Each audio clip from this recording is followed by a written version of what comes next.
Sanibona bafethu, ngiyathemba ukuthi ngiswa ku-TikTok nizobuka ivideo ephelele nginichazela kahle ke manje ukuthi le mali uyenza kanjani. Ngiyacela ufika nje manje ngiyacela ulike le video, usubscribe abese uthinta i-notification button. I-notification button izobe ikusiza ukuthi mase ngenza enye ivideo, sengidropha enye ivideo futhi ukwazi ukuthi unotifyeke, kube lula ukuthi uzoyibuka. So ngiyacela bafethu nisubscribe, menisubscribe niyangigqugquzela nami ukuthi ngiqhubeke nginisize, nginikhombisa indlela engenza ngayo nami imali. So ngiyacela bafethu like le video, ufike ucommente bese uyasubscribe.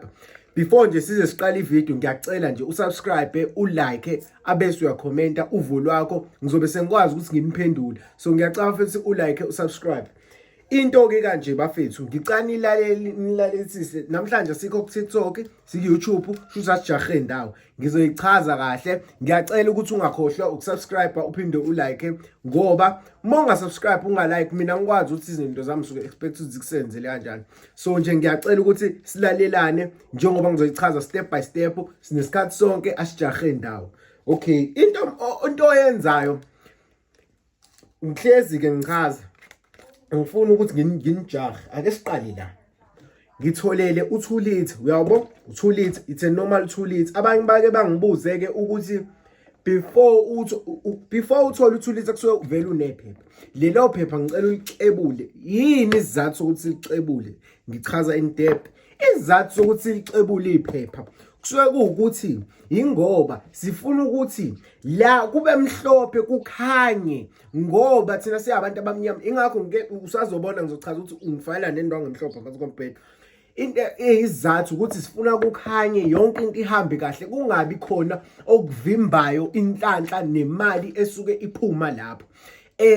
Futhi suke senzela ukuthi amadlozi noma labantu bakini bekwazi ukuyibona imali beyigade ifike ngendlela elungile, adluleke lapho. Emva kwalokho sengizocela ukuba ungithelelele nje amanzi ungawakha empompini, ungawakha noma ilapha, akukhathalelekile. Angeke ngigcizelele futhi lokho akukhathalekile.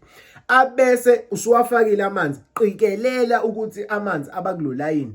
Niyawubona lo layini lo kunesizathu esiyimfihlo ngeke ngiziveze ke lapha. Emva kwaloko bafethu uzobe usungitholela usawoti oyamahlehle. Abanye bathi usawoti onjani, rough noma yini. Kodwa ngicela ungitholele lo sawoti, hayi fine salt le kujwayele ukupheka, lo rough, lo rough le kujwayele ukubona emcimbini mhlawumbe kuphekwa inyama yenkomo, lokuthelwa lo sawoti loyo. Ngiyacela bafethu ni like and subscribe njengoba ngichaza nje. Emva kwaloko ngiyacela ukuba unomngahlwanisa 20 rand noma u10 rand nje ungitholele imali emhlophe. Awuthi ngizama ukunivezela, yabo? Imali emhlophe le. Na imali emhlophe into kanje, laba abahlezi bengibuza kwama comment lapha ku TikTok, na imali emhlophe. Na imali emhlophe, neyibo? Le mali emhlophe uwenze njani ke ngemali emhlophe? Sengifuna ukuchazela. Usufakile usawoti wakho wenza njengoba ngisho. Usuzongitholela umbesane ukubona uma ubeka imali kusigubhu, thina sikhule imali sibeka kusigubhu. Uyangisikela la, uyasika nje. Abese imali uyayifaka, awuyifaki la, vela amashumi angena la, ungawafaka kamashumi la, kodwa u2 rand ngeke uzongene la. Yabo? Usuyayifaka lo mali. Emva kwalokho noma isigubhu ususibeka, isigubhu uyasilalisa, yikhona kungeke kuchitheke le. Futhi nakho ngeke uvule imbobo, uvula imbobo uthi ngene 2 rand. Kodwa sikho lapho sisazofika kuyona lo phathi. Emva kwaloko ngizocela ukuba ungitholele imali eyiphepha. Sikhumbule imali eyiphepha imali enjani. U10 rand, u20 rand, u50 rand, u100 rand, u200, akukhathalekile. Kuya ngokuthi kukhona enjani ephaketheni lakho. Emva kwaloko uyobe usuyidouble it, ayidiskere noma uyayiluma noma uyidabula ngesandla la ekhoneni. Leyo piece osekhoneni odabulile uwenze njani na? Ngifuna ukuphinda lokho. Leyo piece uzobe usufaka kanye no2 rand, should lasekukhonani. Amanzi, usawoti, o2 rand namashumi imali emhlophe nephepha le mali oyidabulile. Le ngiyaphi? Le esukisisela imali bafethu yona uzobe usuyifaka ku-wallet. Wallet wakho-ke angikwazi usebenzisa u-wallet mina nawo wami. Bese ungitholela islip okade usisebenzisa kade uthenga impahla esitolo, kade uthenga igrocer, akukhathalalekile. Ukufaka ndawonye.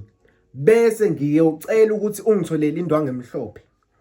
Ngoba lento mesiyenza sifuna kukhanye nemali ithi mayifika ifike endaweni ekhanyayo. Imali ayifiki kwindawo enamabhadi, indawo engenako ukukhanya. Imali ifika endaweni ekhanyayo.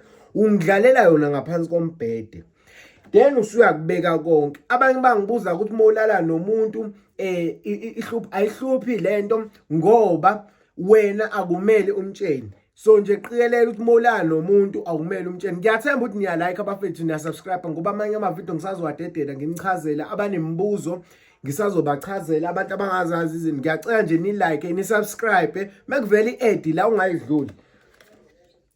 Ngicathi iloko enye ivideo bafethu engikwenza sekuyi-practical, ngizobuye ngiyifake.